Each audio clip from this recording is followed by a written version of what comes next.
I really only know gossip. And the winners get to write history any which way they want. And that, my dear, is gossip. The people I used to hang out with are all dead now. I used to listen, I didn't put this down, but I used to make Andy Warhol movies, and then people call me up, and I say, oh, how nice. Why are you calling me up? And they say, because you're the only one still alive. Okay, so, I used to lunch with Joan Mitchell and Helen Frankenthaler. Mary Frank was my neighbor. Diane Albus and I were buddies. Basquiat painted my walls. I know who Lampman was, and Larry Rivers' Lampman likes it. I partnered with John Chamberlain, another Chicagoan who worked with auto body equipment. I know who Rhea Pell threw the refrigerator down the stairs at. But I got nothing on Judy Chicago. No gossip at all. Those women artist friends of mine had museum shows, and they were all in posh galleries, and they got reviews, and they were not considered feminists. They did break a glass ceiling, but they were not feminists. By the way, my friend who got the refrigerator thrown at her, well, back then, she forgave him. Oh, he had been drinking. You can't really call her a feminist. Had he done that today, hopefully, she would have hauled his ass into court faster than Hilton Kramer can criticize minimum art. She was a much better artist than he. But because he was a man, he got far more attention, and as a result, she forgave him time after time. Poor Judy. Everybody's jumping all over her because she only invited one woman of color at the dinner. Most of the women of color are noted for their heroic political stances. Miss Chicago did not invite one activist to the party. She wrote a book on Frida Kahlo, yet Frida did not make the plate cut. Frida made it to the floor, along with Emma Goldman and Helen Keller. Judy didn't invite Melvie Einstein Merritt. You know who that is? Einstein's first wife, who did all the work. Hello, thank you very much. Now, in the letter, he says, Einstein's wife to said, oh, how happy and proud I will be when the two of us together will have brought our work on the relative motion to a victorious conclusion. And he sent her half of his Nobel Peace Prize money. She didn't invite Fannie Lou Hamer, the voting rights activist. How could she leave out Fannie Lou? Easy. She probably didn't know who she was. Do you? Anyone here know who Fannie Lou? All right. Not enough, but all right. Okay.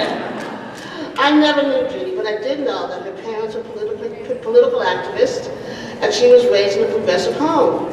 I would assume that she thought the same way you and I do, or at least you and I do. So, why this homage to mainstream women who never made a peep in the politics of change?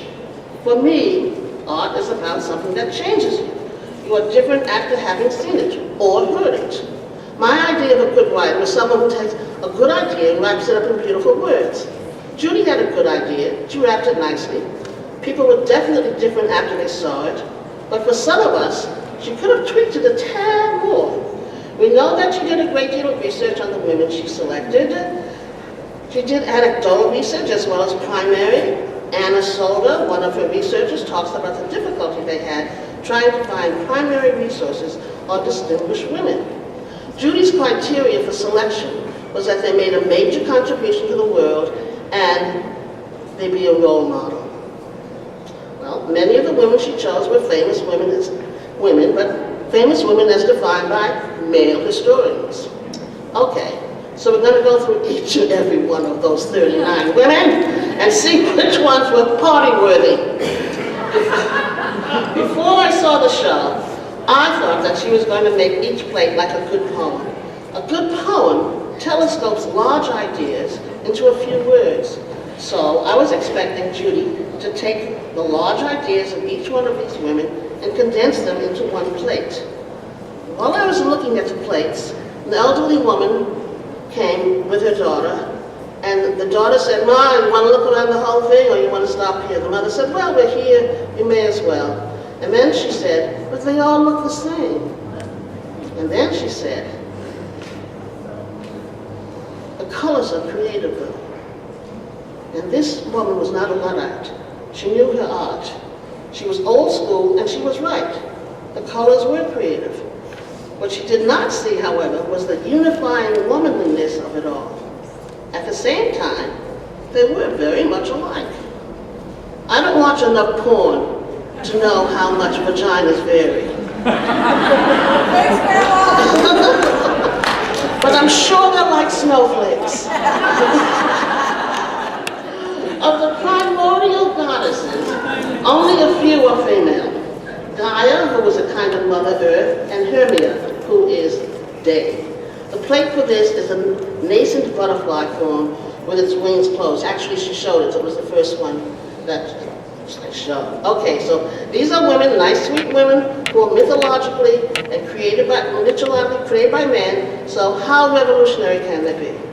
The next one is the fertility goddess. Well, as far as I can see, the majority of these goddesses are women of color from Africa or Egypt. So Judy should get a pass on this one. How many white women do you know named Ashanti or Anza? The plate here is very similar to the primordial goddess. Ishtar. Aside from the movie, Ishtar is the nickname for Inanna, who was Sumerian. Sumerians are chocolate in color.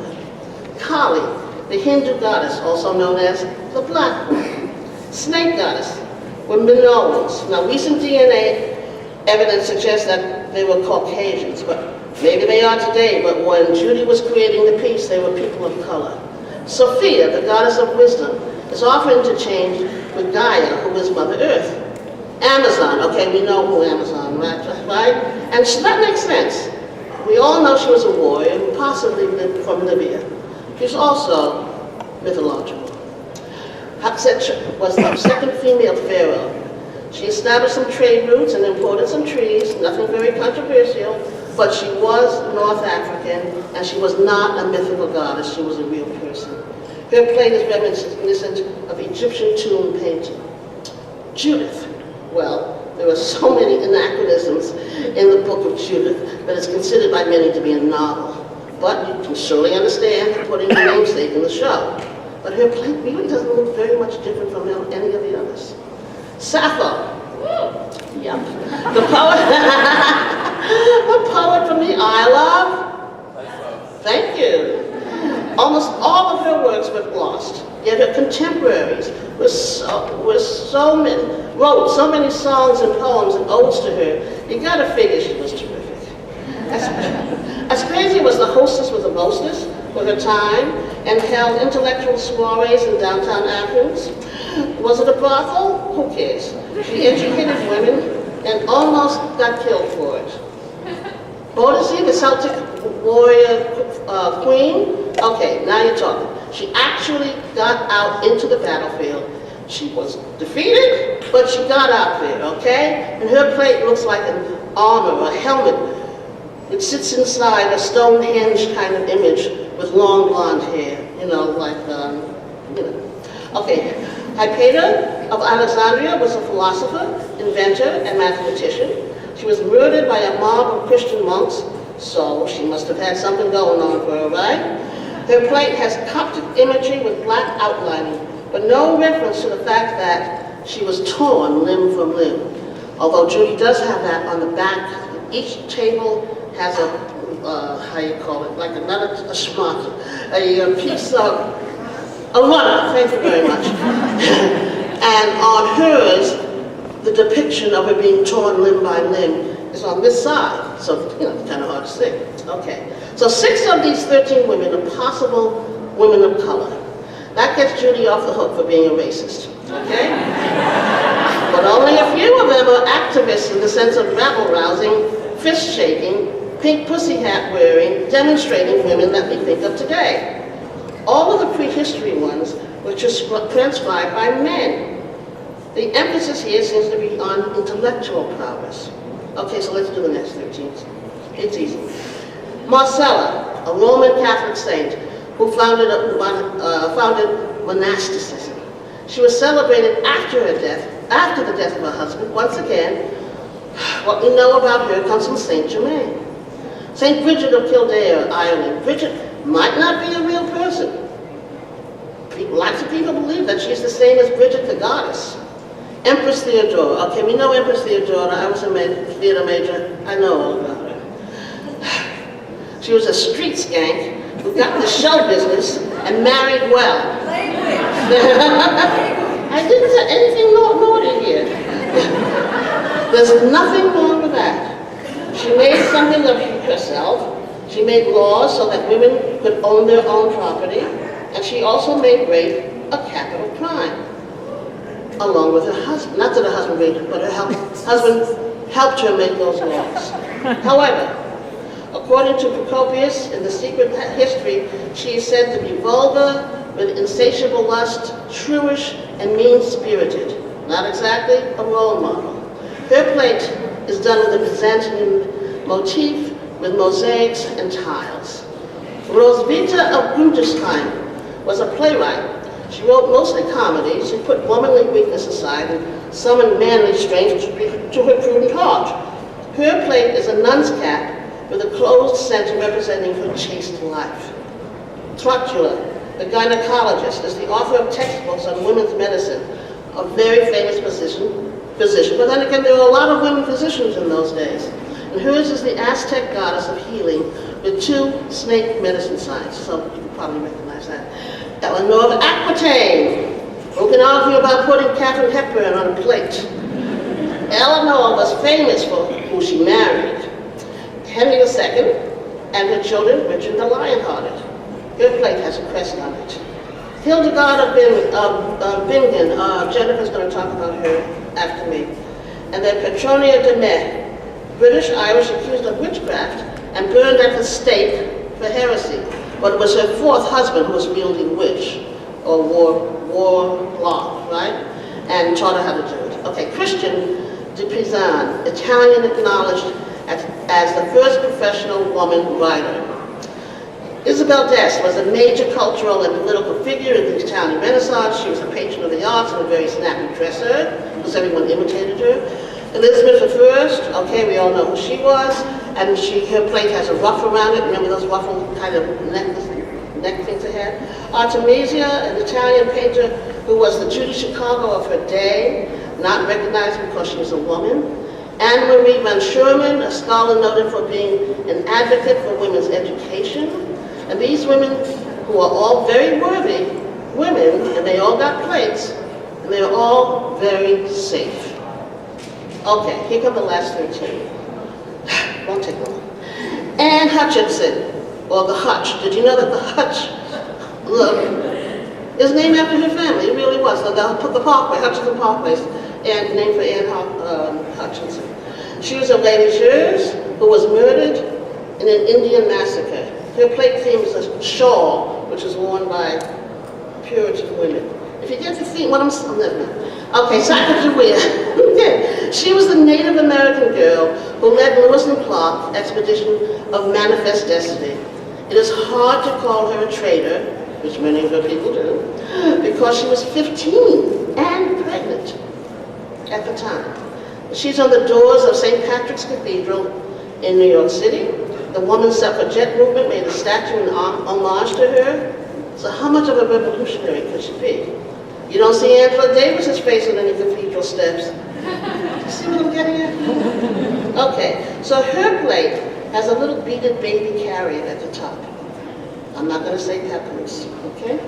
Caroline Herschel, the German astronomer, she actually received it during her time while she was alive.